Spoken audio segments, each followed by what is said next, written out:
Oh, never a dull moment in the National Football League. Hello and welcome into First Take. Appreciate you joining us alongside Skip Bayless and Stephen A. Smith, both in the house today, which is wonderful. I'm Molly Kerman. Charles Peanut Tillman will join us at the desk later on. Good morning, gentlemen. How you doing? I told him I couldn't do the handshake because I'm still sick. We appreciate that. That's right. We'll get you a little sanitizer. You came off as anything but sick during yesterday's show. Oh, yeah. I did what I had to do. You did it. Brought it. We do appreciate it. Point made. Yes, for sure. All right, let's get right into that controversial call at the end of Monday Night Football in Seattle where the Seahawks get a 3-point victory over the Lions. This is how the illegal bat rule works. It is an illegal bat if a player of either team bats or punches a loose ball that has touched the ground in any direction if it is in either end zone. It's a penalty if the foul is by the defense. It is an automatic first down. The penalty is not reviewable because it is a judgment call similar to pass interference. So another crazy ending, Skip, for the Seahawks. Yep. How bad is this for the NFL? Stephen A. Smith and Molly, this was so bad to me when I saw it late last night that I immediately tweeted that for the NFL and for the Lions and their fans, this will be remembered as the bat out of hell play, bat out of hell play. And I'm going to stick with that today because after I slept on it, it's even worse than I first thought that it was. This is a terrible look for the NFL because remember, the Fail Mary play that happened in the same end zone, remember that? Yeah. Of course. Was thanks to replacement refs. This was a real referee, and I'm going to use his name because we rarely call them out by name, named Greg Wilson, 8th-year veteran, back judge, with a perfect view of this play. Am I right? He's looking right down the line. He's got it nailed. So, either number one, he decided on the spur of the moment that this wasn't a blatant enough tap out of bounds to warrant a game-deciding flag. Or number two, I'm just going to throw this out because it happens, they're human. Number two, Greg Wilson might have been slightly intimidated enough by the crazy crowd called the 12s, that is Seattle's crowd, that he started to go for it, flinched, and thought, I don't know if I can get away with that here in front of this crowd on this stage on Monday Night Football. Or number three, it's just possible that he didn't know or didn't remember a very obscure rule that rarely comes into play this way in this circumstance at this part of the field, which happened to be the end zone. But here's why Greg Wilson had to throw that flag. The ball, if you see on the replay, was bouncing slightly backward. It's an oblong ball. It takes odd bounces, as we know. So the trajectory is slightly backward toward KJ Wright as he runs toward it and then taps it out of bounds. That's big advantage to Seattle because, bear with me on this, what if he allows the ball to fall and bounce again? It could have bounced back into the end zone. And I'm going to remind everybody, it's a live football. It would be possible, it could even be probable, that somebody on the Lions would recover it in the end zone for a touchdown. That would certainly decide the game because Calvin Johnson almost did before Cam Chancellor, we'll talk about this in a minute, made a terrific, great play to knock it out of his hands. So the point here is the rule is in place to prevent exactly what KJ Wright got away with doing. He doesn't have to slug it out of bounds. He just tapped it out of bounds. That saved him from having to actually jump on the ball and recover it like a hand grenade in the end zone, right, to fall on top of it before a bunch of Lions fell on top of it. Now, the two people I do blame the Detroit coaching staff, not just Jim Caldwell, but all of the ones up in the press box. They should have raised holy heck immediately. They should have all thrown fits. You got to throw that flag at least to remind the head ref, Tony Correnti, and the other ones to look around and say, wait a second, maybe they should have, even though you can't review it because it's a judgment call, maybe they should at least get together at that point, but it would have to be sparked by the Detroit coaches to have a conference to say, did we get that right? Should we have looked at this a little differently? But in the end, I blame this referee for blowing this game that could have sent Seattle all the way down to 1-3 and sent them on their way to Cincinnati next Sunday. 4-0 Cincinnati at 1-3. I think this referee, whether he didn't mean to, obviously, it wasn't intentional, he saved Seattle's season. Let me say this to you, Skip Bayless. Absolutely correct. on the call. No question about it. I totally agree with you. It was a blown call on the part of the referee. You've got Rule 12, Section 4, Article 1 of the 2015 rule book, NFL rule book.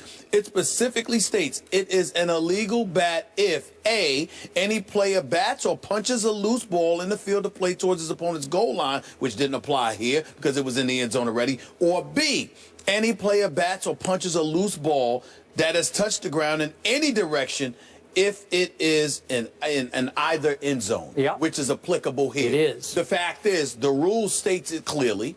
It was in clear violation by K.J. Wright. It should have been called. The Detroit Lions should have had the ball on their half-yard line in position to win the game. No question about it. But I put an equal amount of onus because I do understand that human error is a part of the game. All right. But when you have Jim Caldwell and his entire coaching staff failing to raise holy hell and forcing the officials to literally mingle with one another, just get together and say, okay, let's look at this. Let's make sure of this here and discuss it. Even if it's obviously at the discretion of the official and it's not deemed quote unquote reviewable, the fact is you could get together, you could huddle together and make the correction because somebody can remind you of the rule that's in place. You're the back judge, you're supposed to know it, but somebody next to you or somebody in the vicinity may have known it and may have said, look, this is the rule, boom. But if you have no insistence on the part of the visiting team, and no one is raising holy hell, and that doesn't happen. Jim Caldwell, listen, despite the fact that Detroit is 0-4, they played hard most of this season. They've been highly competitive most of this season, okay? So obviously, with Ndamukong Suh being gone, the mystique of the team, and you clearly have lost something there. They are fighting. They are competing, and I give them a lot of credit. But this is one of those instances where, dare I say, the personality of Jim Caldwell actually worked against him. It could. You know how they say Joe Cool? Well, he's Jim Cool. And being Jim Cool and not being somebody who raises holy hell. Maybe that played a role in the officials feeling it relatively easy to shove him aside and say, this is our call, and that is it. And, you know, from a basketball perspective, Skip, I remember years ago when Michael Jordan had retired, and Scottie Pippen and them came to Madison Square Garden, and the infamous Hugh Hollins, bogus call in favor of Hubert Davis. And Phil, it's hard to imagine he's got bad hips and, he can't even be on the side. Because that day, he jumped up and down and was spinning around and going crazy. Like, I can't believe how awful this call is. Guess what?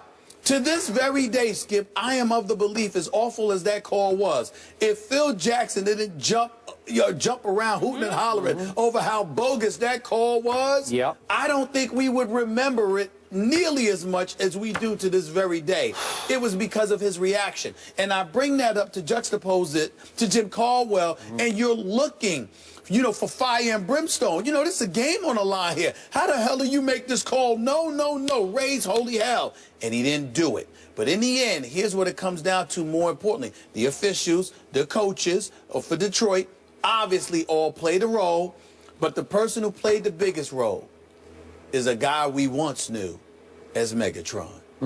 Because you can't lose that ball. Well, that's a whole other issue. Yeah, but that's true. You can't lose that ball in that particular situation. And it's the combination of all three things that lead us to this. Okay, quick thought on that since you raised the issue. Do you blame Calvin or do you credit Cam for that play? I credit Cam. I credit Cam more than I blame Calvin. But I guess the reason why I'm blaming Calvin to some degree, Skip, is because it was a relatively pedestrian performance by him. And as far as I'm concerned, an anemic performance by that offense. Skip, they didn't do anything. The defense set up every point they had for them last night. Well, scored one touchdown, and the field goal, you guys, the defense put you in position for that. Their offense did nothing last night. And the one time they did do something, about to finish off a 90-yard drive, that play happens. So, that was the only thing they did effective all night. And that was my problem. Okay, I do not blame Megatron at all for that play because he's trying to make a hero play. He sees the goal line. He's got the ball in his left hand. He didn't extend it? But he's starting to. He's starting to extend to get the ball to the goal line. And he gets blindsided. He didn't see Cam come from his back blind side to knock the ball out. Skip, you got time. You got time. Okay, it's not like this is the last play of the game. It's a minute 51 left. You got time, and if you protect the ball, especially against Seattle, they're piranhas. They are piranhas. Yeah. They go after it. They didn't have one sack last night. Not one sack, Skip, and their defense was still hellacious. This is who they are. Yeah. They're piranhas. They're all over you. You have to protect that football. Okay, back to the Jim Caldwell issue. Should he have known? It sounded to me like in Pete Carroll's post-game press conference, he did not know the rule. It's possible because this is obscure. You know, I've been watching this game for a long time, covering it for a long time. I can't ever remember this rule coming into play like that. So it's also possible that Jim Caldwell just wasn't aware of the rule. That's fine. Yes. That's fine. It's also forgivable, but let's be clear. Skip Bayless is a journalist and a pundit and a commentator. And this is Jim Caldwell is the head coach. That's your job. No, I know. Now, I mean, don't get me wrong. I understand it. I understand it. It's forgivable because it's an obscure play. You don't see that very often. Okay. Nevertheless, it's the great ones know. Okay. The great ones would know. All right. Just to differentiate for our viewers. And I'm not saying I don't know, because I don't know if Jim Caldwell doesn't know or not. Okay, no, I don't either. But the only time I ever see this kind of rule come into play is usually when a punter muffs the snap near the goal line and it goes back in the end zone. Right. And you see the punter run after the ball. He doesn't bat it. He just kicks it out of bounds for a safety. Yep. Right? Yes. Go ahead. But here's the flip side. That is even more of a reason why you should know the rule. Because if it's applicable to a punter, for example, or a kicker, then in some way, shape, form, or fashion, it may be applicable to but here's the nuance. You got to know that. Okay, it's the punter's ball. He's in possession of the ball. It's your ball on offense, and you're going to punt it, and it's still in his possession, and he kicks it out the back end of the end zone, and it's a 2-point safety. Now, again, Jerry Austin was asked after the game, our ex-ref analyst on ESPN, okay, why doesn't a safety also carry the 5-yard penalty? Because it should be a penalty plus a safety. And I think if I understood Jerry right, that it's already penalty enough. You're going to lose 2 points, and you're going to have to punt the ball as a kickoff back to the other team. Okay, remember, in this case, it was different because it's nobody's ball. It's a loose football. It's actually Detroit's ball, and you're knocking it. It's still in Detroit's possession, and then the defense knocks it out of bounds. Right. So that's a different spin on the... Yeah, it's slightly different, but remember, you said it's a live ball. So if it's a live ball, then it's anybody's. Okay. It's anybody's. The last touch, last in the possession of Detroit. So the defense doesn't want anybody to recover it, so you just knock it out of bounds so that you end the play with a touchback, which would go out to the 20-yard line, which it did, as opposed to having to fall on the ball and control the ball in the end zone, which the rule forces you to do. You can't just knock it or kick it or whatever you want to do to get it out of bounds. You have to possess the ball in the end zone for you to take it back out to the 20. And this is too easy. And I know he didn't, like, punch the ball out of bounds. He just patty-caked the ball out of bounds, and maybe that fooled the referee, like, boy, that wasn't too blatant or egregious. It was blatant. Okay, but it is blatant. It is. You saved yourself having to recover the football. Yeah. Okay. Bottom line, it was a bad call, and Seattle got lucky. It was a bad lucky. Seattle got lucky, but Cam Chancellor, that wasn't a lucky play. No, we're going to get into that right now. So the